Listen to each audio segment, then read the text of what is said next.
I love the way the First Gen Lounge makes me feel. Because it creates a space where I belong. Where we're able to create community. The fact that it's a community. It's a safe place. It also gives me a place to understand different perspectives. The stories of these individuals prescribe transformational perspective. I receive encouragement, enlightenment, empowerment. And also serve as a catalyst to just keep going. Where we're able to be our true selves. I'm allowed to be an unapologetic first gen. And above all else, tell our story. And every episode is unique. I love it. I'm your host, Dr. Eve, and I'd like to welcome you to the First Gen Lounge. I am here on this beautiful day with my new friend, Zach Jacobs. Zach, what's up? Hey, Dr. Eve, thanks for having me. It's an honor, truly. Oh, man, I'm so excited that you're here. I'm grateful that you're here. Thank you for carving out the time. I know we've had both busy summers. We've been playing this cat and mouse game all summer, but I'm really happy to finally have you. So, Zach, I really just like to get into it. And I always think the story of those who come onto the show are best told by that person. So I would like to start, with the icebreaker, which I ask everybody. Tell us about yourself. What's your story? Who are you? Absolutely. My name's Zach. I came from a small town in Virginia where I grew up in a Christian home with a loving family who really always worked to make sure that the best for me was always available. And through that, I am now a first-generation college student going into my senior year at Virginia Tech, where I study Agribusiness Management and National Security and Foreign Affairs. That is really exciting. So if you had to explain that to a 5-year-old, what you're studying, how would you explain that? Absolutely. So I'm really working to understand how farmers and food can really relate to our nation's security and our policies that our government works to make. Very, very cool. What intrigued you about that particular field? Yeah. So I grew up in a subdivision, but got really involved in an organization called Future Farmers of America, a national FFA organization. And through that, I really found a love for animal agriculture. And so I started showing cattle, sheep, and swine throughout high school. And knew that I didn't have a farm to go back to, but wanted to make a difference for farmers and for agriculturalists all across the world. And I knew that a way that I could do that was really getting me involved in policy and trying to make a difference on the Hill and being that voice for those farmers who don't really have the opportunity to let their voice go. I like that. I was thinking you lived in a suburb, but you love the farm. Go figure. What are the chances? Yeah. Did you ever try to get your parents to move you to a farm? Yes. Oh my gosh, all the time. I have little brothers who are 12, and I keep telling them, you need to move so that they can show that they can have their own stock and really make it a priority for them. But I think the idea is working into their heads, but we're not quite there yet. And no worries, you'll get that one day. And if not, maybe you'll be the big brother that buys a farm and makes the dreams come true. Maybe. Hey, it's always a thought. So what would you say makes your story about being a first generation college student? And kudos to you for being the first student to make the show. But what would you say makes your story so unique in, again, being first generation? Yeah, so I would say that my parents have run an electrical contracting business out of our home for the past 22 years or so. And they have just been so successful in that business and really understanding how the business world works and navigating that without any college experience. And so it has been inspiring to see that. But they always told me that, you need to go to college. You are going to be better than the education that we had, and you're going to have better opportunities if you go. And so, even though that they have been successful in their business, it's been my responsibility to pave my way through college. And so I've worked continuously. I've worked 3 jobs throughout my education on top of my extracurriculars in order to pay for my education. So I think that's kind of unique in my regard, is that being a full-time student and working 3 jobs has been a chore, no doubt, but it is through that I have become the individual that I am, but also really learned how to successfully, or some would say unsuccessfully, but I like to say that I dip my toe in a little bit of everything to just kind of get the best options and the best network that I can, but really kind of devoting my time to making sure that I am going to be the first graduate. Wow, that is very interesting to me, for real. 3 jobs. What? That's a lot of work. And then, we can't fail to mention that you're at Virginia Tech. So I know that it's not like you're coasting there, like you're getting the business. So for you to have 3 jobs and to be studying agribusiness management with the minor national security and foreign affairs, like, how do you maintain? Well, that's a question that I get actually a lot. Something that I was told going into college by a friend was that if you prioritize sleep, everything else will fall into place. And I've kind of totally not listened to that as much as what I probably should have. But, I feel that the experiences and the things that I get involved with are going to mean a lot more to me than a night that I went to bed early. And so for me, I truly value building relationships and building a network of people who lift you up, but also that you can lift up. Because at Virginia Tech, our motto is Prosim, and it means that I may serve. And so finding opportunities that we can, as Hokies, can serve our community in Blacksburg, or also just even ways that we can serve others in our daily lives. I really like that. Service is everything. And I believe that we can't get as far ahead in life, be it personally, professionally, just spiritually, if we don't have a heart to serve. So to even hear that, that's the motto of your institution, and thinking about the work that you're doing, because it's still service, you want to help farmers. I love that a lot, and the alignment is like really there. So yeah, kudos to you for that as well. So the thing that I like about you being, the college student on the show, is that this show is really about, life after college, but one phase that we tend to forget is that transition. So can you share with us how you're preparing to enter into the real world as a first generation college graduate? Absolutely. So I think that the main thing that has kept me focused on ways to get acclimated to that real world and get acclimated to what's to come is really the internships that I've had. And so I've had an internship every summer since freshman year. I just finished my 3rd one, but also I had one in the spring last year during school. So that was one of my jobs that I worked at. And so these internships have allowed me to find things that I enjoy and things that I don't enjoy. And I think that both of those are equally as important. And truly, though, through those, I have gone through application processes. I have gone through interviews. I've gone through, a full-time job for 3 months, 40 hours, sometimes more a week. And so truly, I think that having an internship and really pushing myself to get internships has been the biggest push for me when it comes time for that transition. So what from the internships have you learned or you believe is going to help you most when you become a professional full-time? I think that for me, I would have to say that my internships have really allowed me to work with a diverse group of individuals. And it is through that I'm going to be able to, one, have a more diverse portfolio when it comes time for me to enter the workforce, but also a diverse way of thinking and a diverse way of communication. Because I think that those are some of the most important things as young professionals enter the workforce. As one, is that we have to be mobile. And so for all 3 of my internships, I've moved away from home for the summer. And so being able to be mobile and take risk onto moving somewhere where you're unfamiliar is okay. And in that it's okay to be nervous, but in the meantime, build a network and find people that can lift you up, because as young professionals, we're going to have to move. And so having a network of people that are there is a great support system for those big moves.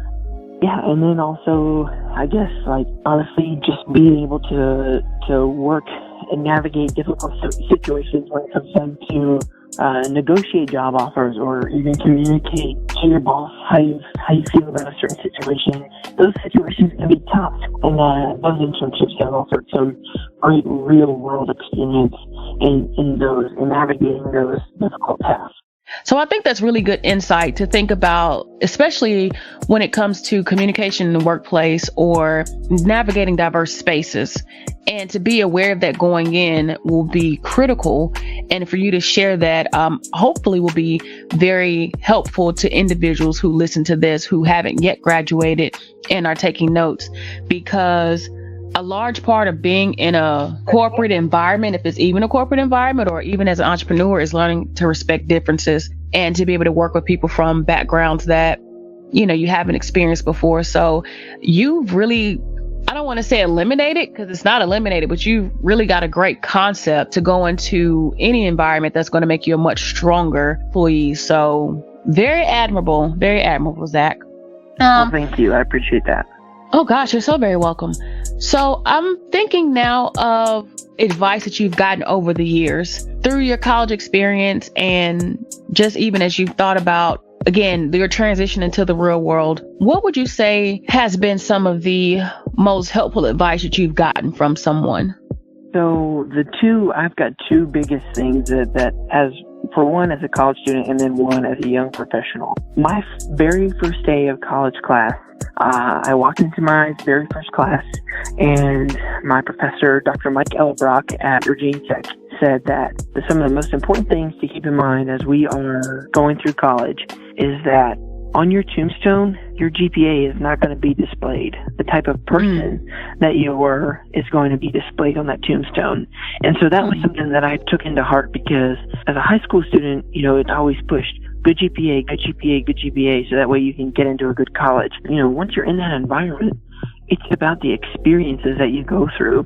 And we always talk about, it's all about how you grow through those experiences, and that there's no growth in the comfort zone, and there's no comfort zone in the growth zone. And so it's all about really putting yourself out there in college to join organizations to really better yourself, but also better your experience. And so that it's important to remember as we are transitioning that your GPA is not your sole identity. It's who you are, and it's the people that you surround yourself with and the activities that you're involved with that really make your experiences valuable. And as we then move into the real world, like I said earlier, is all about being mobile. And I think as young professionals, there is nothing more important than the opportunity to be mobile. Because if we can say that we're willing to go, that's going to open up the doors for a lot more in our first jobs or our first couple jobs, even if that we want to grow with that company or grow with whoever we're working with. If we can certainly be mobile and be willing to move across the country or even just down the road for a company, it shows in our professional lives, but it also goes a long way. Say it louder for the people in the back. You are so ahead of your years, and couldn't have said it better. And especially as somebody who's first generation, it's hard to say that I'm leaving my family, because often you find that, oh, my family needs me or I have to stay here. This is obligation. But the idea that you would say, think about mobility. Sometimes being able to go off is the only way you can help your family. For some people, it's financial. For some people, it's being able to move their family to a different circumstance. So yes, Zach, you're just giving me life today. Like, are you sure you're not finished with school already? Are you sure? Not quite yet. Cool. No, hey, but you're fantastic. I'm not even kidding you. What would you say scares you the most about the transition? I have talked to my parents a lot about this, and right now it's fear of the unknown, not knowing what my next step is. I've had an internship after every summer, and I've been blessed enough to have those internships locked down before Thanksgiving break even came along. And so, am I going to have a job by then? I don't know. A full-time job. I'm not sure, but I have talked to especially my mom, I've talked to her a lot about this, and she's like, Zach, something's going to happen and something's going to be good. but you just have to wait and be willing to wait. And so that's my thing is the fear of what's to come, but also the excitement of what's to come. So yes, I want to know what's my next step, or where I'm going to be, or, you know, who I'm going to be working for even. But it's all about taking the time to really wait and figure out what is right for me. What I may think is right may not be the next step for me, but really evaluating the circumstances that I'm going to be in to really find where my next step is going to be. You've got an awesome parent, and yeah, I would say so. Yeah, I'm definitely, because listening, even, and I heard what you said earlier about them having, you said an electrical home-based business. Yes, an electrical contracting business, yep. Electrical contracting business. They've had it for well over 22 years. But even with that, you still work 3 jobs in school. You're still, so they've given you a work ethic, but they've also given you a drive, and they also give you hope. And that's what I get from them, because I'm listening to the story that it's not that they couldn't have done more. They found what worked for them, and it's worked, and it's clearly worked well.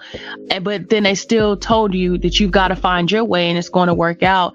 And then for someone like you could pass that down, because I think what's wrong with a lot of, I'm gonna say us's, and it's kind of work ethic. We forget sometimes that we have to work, and as your mom said, be patient and know that it'll work itself out. And so the responsibility that you had, while it's been great, it's what's made you great. And so I have a true belief, no matter if you come from, a low ACS home, a broken home, single parent, I believe that our parents truly help make us who we are, and they don't ever truly fail us if we don't decide to do more for ourselves. So your frame of thought about what's happening next is much calmer than mine was. So gotta give them credit for that, because I was freaking out. I'm talking about freaking out big time, because what is happening with my life? But I didn't want to go back home and get stuck. And I said get stuck. I had a notion in my head that me going home meant that I failed. And I took advantage of mobility, and I moved to Mississippi once I finished school. So yeah, but you really provoked some thoughts. And I'm like, man, if I could go back, I would just chill. But it did work out for me, because I did get a job. So awesome. What would you say are maybe 3 to 5 things that have helped you to be successful thus far, and you believe will help you be successful as you journey on to being a young professional? Number 1 is truly my family. I've talked a lot about them and how close that we are, but they have truly given me the drive and the determination to go to college, but also to graduate college. And they've also been supportive when it came time for me to discuss internship, where, if it was okay to leave home, but 2, also, how am I going to make it work? And navigating those big changes so soon, right after my freshman year, having to be mobile and figure out where I was going is extremely important for a young freshman to have a good support system behind them to really excel in that role. Number 2, I would say the organizations that I've been a part of. So for me, that's anywhere from the National SFA organization to Agriculture Future of America to even the Block and Bridle Club at Virginia Tech and the National Agri-Marketing Association. So just some of those organizations have given me opportunities, have allowed me to meet people that I've met that have given me those internships, or I've had the chance to interview with them for internships and things like that. Next, I would say would be my network of friends. Through my fraternity and through those organizations, I have encountered some individuals who truly are remarkable, and you should probably be interviewing them rather than me, but they have truly been a big stepping stone for me to lift me up, but also to give me someone to turn to when I don't know what my next step should be, or whether I should be heading in the direction that is in front of me. So yeah, I would say that between my network of friends, the organizations I'm a part of, and my family, that those are the 3 biggest portions of my life. And then lastly, my faith. Like I said, I grew up in a Christian home, and that was instilled in me through my parents. And so I would relate that to my parents, and of course it being number 1 as well, is that by having faith and being faithful in something has truly allowed me to have those patience and really have the opportunities that I've had. I have been immeasurably blessed by my community and by the people that I'm surrounded with. And it's not by chance. It's all by pure design of my Father up above. And so I'm truly thankful for that. And without it, I would not be any part of who I am without it. So I'm thankful for the ability to be loved so that I can love others. What is your favorite scripture? So my life verse is Jeremiah 29:11. It's, "For I know the plans I have for you, declares the Lord, plans to prosper you, not to harm you, plans to give you hope and a future." And so that's my life verse and has been forever, because as a young student, I was bullied pretty heavily in middle school and high school. And so that got to the point that unfortunately, I was suicidal for a little over 3 years. And it's because of my family and my faith that I really realized that, one, that was a selfish way of thinking for myself, but also that I can overcome it and I can do things that people say I can't. And it's because of my faith in that verse that I really found that I truly can, and that I can be whatever I set my mind to. It's just important for me to remember that and to focus my mind on that instead of what people think about me or what people are saying in the world around me. That's powerful. And especially, again, to be young, but to come to know what grounds you. We all have to be grounded. And I love the lesson in that, which is, again, to find what grounds you, to know how to move forward in your life. That's beautiful. If you could give the freshman Zach any advice about the journey of life, what advice would you give to him? Wow. Number one for me would be, it's not about what happens to you, it's about how you react to the things that happen to you. And I think that was told to me just a year or so ago by a close friend. And I think that is so valuable. And I think that we lose that. We get so caught up in the things that are happening around us that we don't think about how we can react to make things better, or how we can push ourselves to make the situation that we are in better. And so I think that is really important, that we find the right way to react to the actions that are around us, because if we react in a positive way, we can make a positive change. And I think that change is inevitable, and that it's okay, and that we have to be willing to accept that, and to be willing to push the boundaries in ourselves, but also stay grounded in what we know and who we are. Ooh, I really enjoyed this conversation. And again, I'm gonna go. You're probably like, you're so lame for this. Like, are you sure that you're a college student? But no, I mean, college opens you up to so much, and it can teach you so much about the world and yourself. And I love the collegiate atmosphere, because to me it's symbolic of transformation. And who you are when you walk into those doors is not who you'll be when you walk out of them. And it's in a way that you don't get from staying in the same place. Like you said, you've traveled, you've lived other places, you've had to learn how to find your way. I feel like that happened with me as well. So I felt connected to you when you mentioned that, like, yeah, that's right. Though I did, some local internships, it was still an idea of, I got to get up, I got to go in, I got to figure this out. Like, it was a lot of figuring out, where will I stay this summer? Or if I'm going to go home, do I take everything? Do I leave some stuff back? So this has been, such a pleasure. As we're coming to a close with this, I just want to know if there's any one thing, a thought or message that you want to leave with our First Gen fam. There's something that's written on my dresser mirror that I look at every morning when I wake up. And it is that if we have the ability to do something, then we have the responsibility to do something.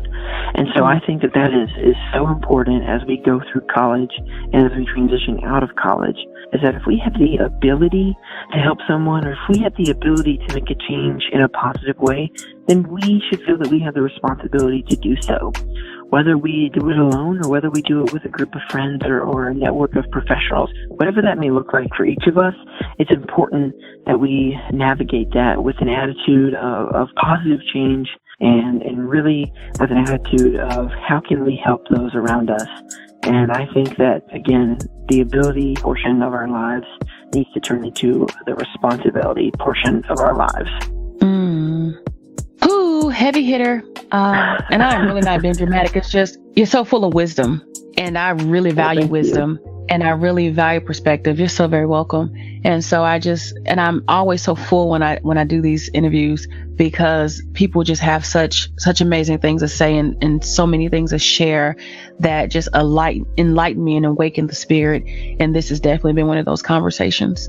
So we are at, the end point. Pretty sure that there are people who definitely want to stay connected with you. So can you tell us where in the social media space or the internet space, would you like to be found? Absolutely. So you can find me on Instagram and Twitter at ZachJacobs95 or on Facebook, or even email me at zachj14@vt.edu. Be happy to talk with you about transitioning or internships or anything in those regards. And thank you again so much for all of your vulnerability. You were very vulnerable at, several stages of this conversation. And I appreciate that this was a safe space for you to disclose things about who you are. It's very meaningful and I'm sure very helpful for someone who will be listening to this show. I'm glad to have a new friend in you. I'm wishing you well in all that lies ahead. I think one of my favorite sayings is, the world is a stage, so put on a show. So, nothing but goodness to you, friend. Absolutely. Thank you so much for having me. And like I said, it's truly an honor to be what you do, to witness what you do, and to be a part of what you do. Oh, thank you. Oh. All right. Take care. Yes, ma'am. You too.